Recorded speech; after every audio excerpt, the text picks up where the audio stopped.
வணக்கம் ஃப்ரெண்ட்ஸ். இந்த வீடியோவில் வந்து நம்ம என்எஸ்சி வெளியிட்டிருக்கக்கூடிய ஒரு 2 முக்கியமான சர்க்குலரை பற்றி தான் பார்க்க போகிறோம்.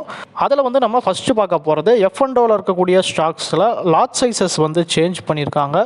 ஸோ அந்த சேஞ்சஸ் என்னென்ன அப்படிங்கிறத அவங்க ஒரு சர்க்குலரில் வெளியிட்டிருக்காங்க. ஸோ அந்த சர்க்குலரை தான் தற்போது நம்ம பார்த்துட்ருக்கோம். ஸோ அதில் பாருங்கள், ரிவைஸ்டு பண்ணி லாட் சைஸை கம்மி பண்ணியிருக்கக்கூடிய ஸ்டாக்ஸ் பார்த்திங்கன்னா டோட்டலாக 3 பண்ணியிருக்காங்க.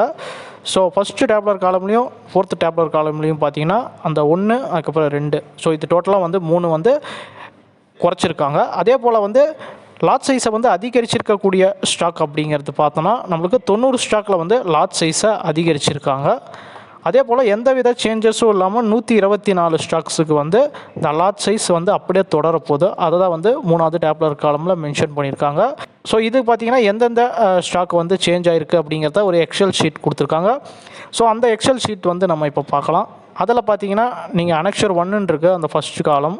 ஸோ அதை செலக்ட் பண்ணிவிட்டு பார்த்தீங்கன்னா சாம்பல் ஃபெர்டிலைசர், அதுக்கப்புறம் இந்த கடைசியாக இருக்குது பாருங்கள் அனெக்ஷர் 4, அதை செலக்ட் பண்ணி பார்த்தீங்கன்னா பஜாஜ் ஃபினான்ஸ், அதுக்கப்புறம் SRF லிமிடெட், இது ரெண்டும் பார்த்தீங்க அப்படின்னா சேஞ்ச் பண்ணியிருக்காங்க. ஸோ டோட்டலாக அந்த ஃபஸ்ட்டு பார்த்தது இது டோட்டலாக வந்து 3 சேஞ்ச் பண்ணியிருக்காங்க. அதே வந்து அதிகரிச்சிருக்கக்கூடிய ஸ்டாக்ஸ் எதுன்னு நம்ம வந்து எத்தனை அதிகரிச்சிருக்காங்கன்னு பார்த்தோம். ஸோ அது எது அப்படிங்கிற அந்த ஸ்டாக்கினுடைய லிஸ்ட்டு வந்து தந்திருக்காங்க. டோட்டலாக 90 இருக்குது. அதே போல் எந்த வித சேஞ்சஸும் இல்லாமல் தொடருது எது அப்படிங்கிறதையும் அவங்க வந்து கொடுத்துருக்காங்க.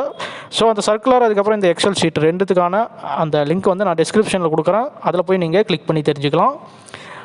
அடுத்து வந்து என்எஸ்சி வெளியிட்டிருக்கக்கூடிய இன்னொரு சர்க்குலர் அப்படின்னு பார்த்தோன்னா நம்மளுக்கு இண்டெக்ஸில் வந்து இந்த லாட் சைஸஸ் வந்து சேஞ்ச் பண்ணியிருக்காங்க. அதுக்கான சர்க்குலர் தான். அதை தான் நம்ம வந்து இப்போ ஸ்க்ரீனில் பார்த்துட்ருக்கோம். அதில் வந்து நெஃப்டி பேங்க், அதுக்கப்புறம் நெஃப்டி மிட் செலக்ட், இது ரெண்டுக்கும் பார்த்தீங்க அப்படின்னா நம்மளுக்கு லாட் சைஸ் வந்து சேஞ்ச் பண்ணியிருக்காங்க. இது போக நெஃப்டி 50 ஃபினான்ஷியல் சர்வீஸ், அதுக்கப்புறம் நெக்ஸ்ட் 50, இதெல்லாம் பார்த்தீங்கன்னா எந்த வித சேஞ்சஸும் இல்லாமல் பழைய மார்க்கெட்டில் என்ன லாட் சைஸ் இருக்குதோ அதே வந்து தொடரும். ஸோ நெஃப்டி பேங்க்கை பொறுத்தவரைக்கும் இப்போ வந்து 30 லாட் சைஸ் வந்து இருந்துகிட்டு இருக்குது. இதை வந்து 35 மாற்ற போகிறாங்க. அடுத்தது நெஃப்டி மிட் செலக்டில் வந்து 120 இப்போ இருக்கக்கூடிய லாட் சைஸாக இருந்துகிட்ருக்கு. வரக்கூடிய காலத்தில் பார்த்தீங்கன்னா அது வந்து 140 வந்து மாற்ற போகிறாங்க. ஸோ இது எப்போ வந்து அமலுக்கு வருது அப்படிங்கிறத வந்து அவங்க மென்ஷன் பண்ணியிருக்காங்க. அதில் பார்த்தீங்கன்னா ஜூலை 31 இந்த சேஞ்சஸ் வந்து அமலுக்கு வரும் அப்படிங்கிறது தெரிவிச்சிருக்காங்க. அதே போல் நெஃப்டி பேங்க்குக்கு இப்போ பார்த்தோம், நெஃப்டி மிட் கேப் செலக்ட்டுக்கும் அதே போல் ஜூலை 31 அமலுக்கு வரும் அப்படிங்கிறத வந்து தெரிவிச்சிருக்காங்க. ஸோ இந்த லாட் சைஸ் மாற்றங்களை பற்றி நீங்களும் தெரிஞ்சுக்கோங்க. இதே போல் என்எஸ்சி வெளியிடக்கூடிய சர்க்குலர்ஸை பற்றி நீங்கள் தொடர்ந்து தெரிஞ்சுக்கணும். அதே போல் செபி சம்மந்தப்பட்ட தகவலாம் தெரிஞ்சுக்கணும்.